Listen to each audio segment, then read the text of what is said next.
내가 망설이면 누군가 사버리고 내가 밥을 먹는 사이 누군가는 팔아치우고 나간다. 영화 작전에 나오는 명대사인데요. 망설임 없이 성공적으로 매매할 수 있는 작전. 고수회전과 함께 짜보시는 건 어떨까요? 고수회전 지금 시작합니다. 오늘도 당신의 주식 계좌를 새롭게 디자인해드리겠다는 이분이 나오셨습니다. 엑스원의 문원영 고수님이십니다. 반갑습니다. 반갑습니다.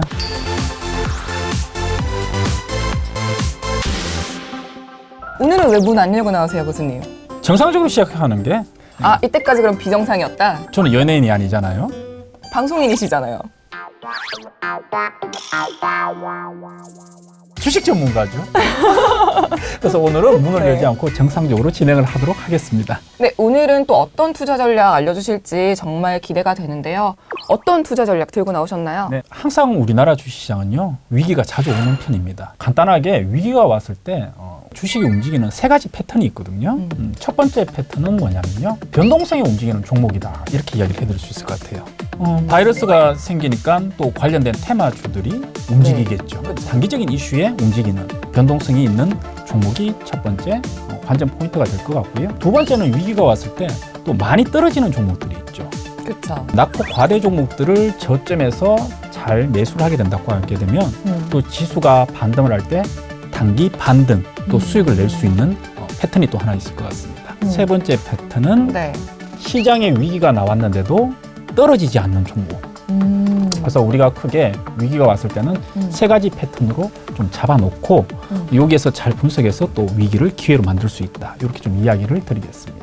네, 오늘 방송을 보시다가 궁금한 점이 생기신 분들은 아래 전화번호로 문의를 주시거나 카카오톡 채널에서 고수회전 문원영을 검색하시고 친구 추가해 주시면 됩니다. 그렇다면 어떤 종목들을 좀 배치를 해서 포트폴리오를 구성을 해야 될지 주식 디자이너분 성추의 문을 열어줘.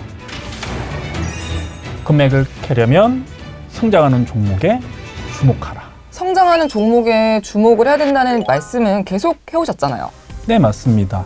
우리가 쉽게 성장에 주목하라고만 이야기를 했지 이거를 조금 더 보편화, 일반화시키면 결국은 뭐 가치주, 성장주가 있는데 성장주에 더 주목하자, 이렇게 좀 이야기를 드리고 싶습니다. 이걸 두 개를 어떻게 좀 구분할 수 있을까요? 성장주는 뭐죠? 말 그대로 성장할 가능성이 있는, 그쵸. 앞으로 성장해 나갈 그럼 가치주. 가치가 있는, 그렇죠. 가치가 있었는데 우리가 몰랐던 거죠. 저평가되었던. 그렇죠. 저평가된 종목들의 가치를 알게 되었지만 알게 되는 순간 이미 뭐다? 가치는 이제 떨어진다. 끝났죠. 더 이상 올라갈 수는 없죠. 그러면 금맥을 캐려면 왜 성장주에 더 집중을 해야 될까요? 대한민국은 자원이 없는 나라죠. 수입, 수출 의존도가 그렇죠. 높은 나라죠. 대부분 뭐 원자재를 수입을 해서 네. 국내에서 재가공을 해서 이제 수출하는 구조로 잡혀 있습니다. 국내에서 생산하는 양보다는 수출해서 버는 돈이 더 많다라는 거죠. 결국은 성장주라는 거는 뭐다? 수출하는 기업들. 수출은 결국은 경기를 타게 되는 거고요. 그래서 경기 민감주라고 이야기할 수도 있겠네요. 그죠? 그럼 가치주는 뭐죠? 가치주는 반대말이겠죠. 네. 내수주. 그죠? 내수주라고 보면 되고요. 국내 내에서 이제 놀고 있는 종목들이다. 이렇게 좀 이해를 하시면은 좀 편하게 보실 수 있을 것 같습니다. 2020년은 좀 뭐랄까 경기가 그렇게 좋지는 않을 거라는 예상이 많잖아요. 네. 그러면 지금은 성장주보다는 가치주에 좀 더 집중을 해야 되는 게 아닌가. 네, 충분히 뭐 올바른 생각, 뭐 가능한 생각이다라고까지만 이야기해 드릴게요. 아니에요. 아니네. 아닙니다. 틀렸습니다. 네. 핵심은 뭐냐면 돈을 벌어야 되는데 경기가 안 좋다라는 거잖아요. 결국은. 그러면 국내에 있는 기업들, 내수주들도 돈을 벌 수 있느냐? 없죠. 당연히 없겠죠. 없죠. 그죠? 코스피 시장을 우리가 지금 차트를 한번 보게 되면요. 최근에 2년 동안 계속해서 하락 추세를 지금 보여주고 있죠. 그리고 2020년 시장도 사실은 지금 우상향으로 올라가는 그림들이 보이기는 하지만은 아직까지는 좀 시장은 베어마켓인데 중요한 거는 기업들이 어떻게 사업을 운용을 하느냐 한번 주목을 해보자라는 거죠. 경기가 꼭지에 있을 때 떨어질 때 준비를 하는 건 아니죠. 경기가 바닥을 치고 모두가 쉬어가는 베어마켓에서 준비를 해야 되는 거거든. 지금 국내 수출 기업들을 보게 되면 어떻게 하고 있다? 삼성전자 향후 시장이 올라올 것에 대비해서 집중적인 투자를 하고 있다. 그래서 우리가 주식시장에서 흐름을 보게 되면요. 결국은 경기 민감주, 성장주가 먼저 움직입니다. 어느 정도 시장이 레벨이 올라서게 되면 그 다음에 뭐가 움직일까요? 가치주? 그렇죠. 내수주들이 뒤늦게 경기가 좋아졌구나, 소비가 늘어나는구나 하면서 같이 움직이는 거죠.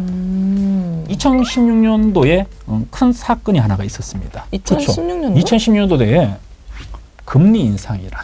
그죠? 2016년도에 네. 금리 인상을 하게 됩니다. 뭐죠? 경기가 좋아지고 있다. 그럼 제일 먼저 뭐가 움직일 거냐? 성장주죠. 그래서 2016년도에 네. 금리 인상의 시기에 맞춰가지고 이미 수출 관련주들은 급등을 하기 시작합니다. SK 하이닉스의 차트를 보게 되면요. 주가가 2016년도 6월 달부터 본격적인 상승을 시작하게 됩니다. 성장주가 우선 상승을 했습니다. 그 다음에 누가 움직일까요? 가치주. 그렇죠.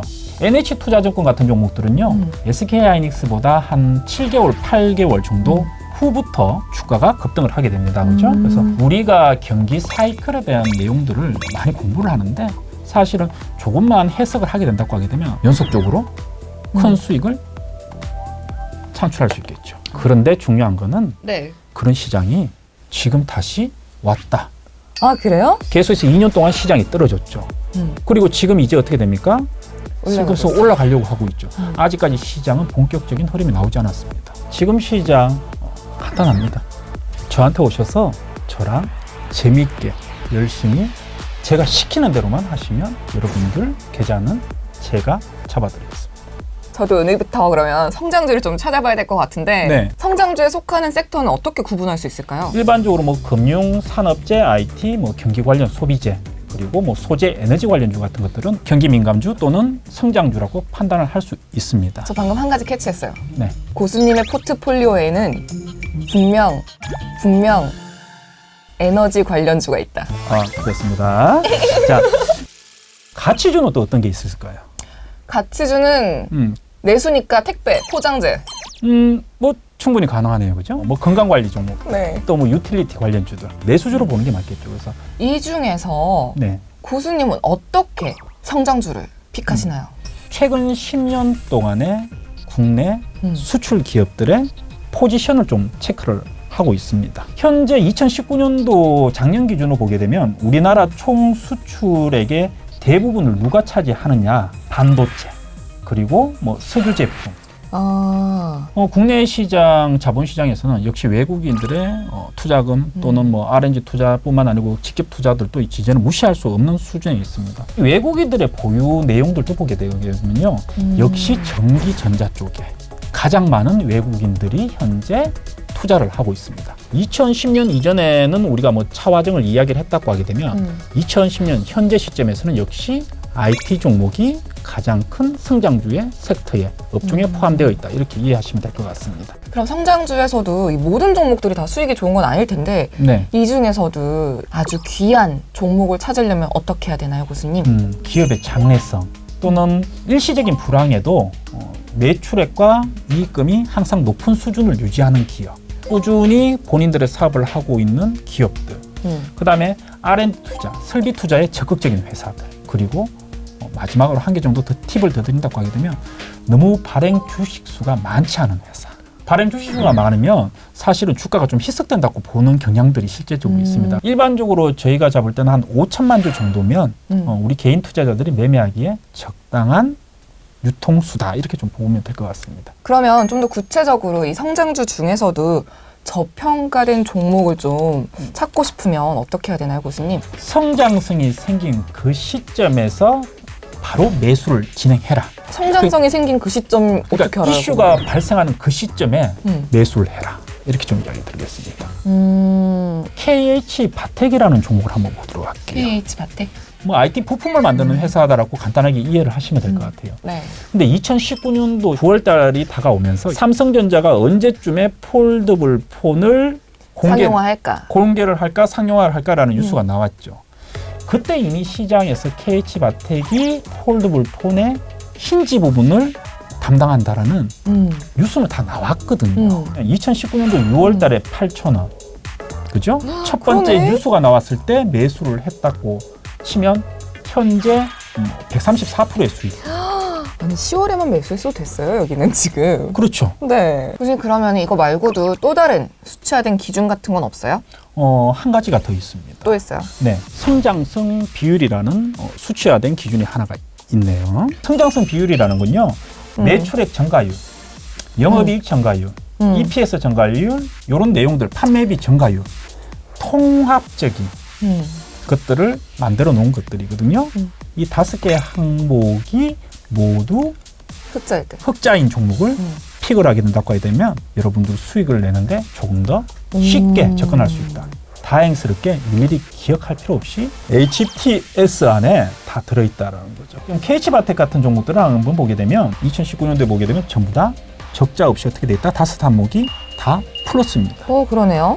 파라다이스를 한번 보게 되면요, 사람들이 이런 이야기를 했어요. 중국 소비재는 가망이 없다. 하지만 파라다이스라는 종목 성장성 비율을 보게 되면요, 5개 항목이 모두 플러스. 그러네요. 이 종목 제가 이제 매수를 해가지고 2개월 동안에 25% 정도 수익을 냈다고 하게 되면 시장의 평균 수익률은 넘었다. 성장성 비율이라는 이런 지표들 여러분들이 유심히 한번 보시면 충분히 저처럼 저평가 종목들 찾아서 수익을 낼 수 있다. 그러면 이 포트폴리오를 구성할 때 성장성 비율을 보고 성장주 위주로 네. 구성을 하면 될까요? 크게 주식시장에서요, 투자하는 전략이 2가지가 있습니다. 패시브 전략, 액티브 전략. 패시브 전략은 코스피 지수를 따라서 코스피 지수보다 조금만 더 먹자라는 전략입니다. 각각의 업종에 균일하게 분산 투자하는 좀 안전한 전략이다, 이렇게 보시면 될 것 같고, 액티브 전략은 말 그대로 상당히 공격적인 나미 씨처럼 천당과 지옥으로 가지 않습니까? 그죠? 그래서 포트는 역시 뭐다? 액티브 전략과 패시브 전략을 적절하게 병합해서 하는 게 좋다. 몇 퍼센트 정도 병합할까요? 첫 번째, 본인의 직업에 맞게 투자 전략을 짜자. 직장인들 같은 경우에는 패시브 전략, 좀 안정적인 종목의 비중을 뭐 40% 정도, 좀 공격적인 비중을 뭐 한 60% 정도. 그러니까 4대6 정도 맞추는 게 맞는 것 같고요. 두 번째는 투자금에 맞게 전략을 짜자. 투자금이 상당히 뭐 많은 분들 같은 경우에는 안전한 쪽에다가 4, 패시브 4, 그 다음에 액티브 6, 5, 4, 5, 1 정도 하시고요. 그래도 내가 여윳돈으로 좀 매매하는, 정도는 그렇죠. 이 괜찮겠다. 정도는 괜찮겠다 매매하는 분들은 뭐 3, 5, 2 정도. 3, 5, 2. 네. 아니 그 세 번째 향방이 너무 궁금하단 말이죠. 한 가지의 향방은 잠시 후에 알려드리겠습니다. 채널 고정.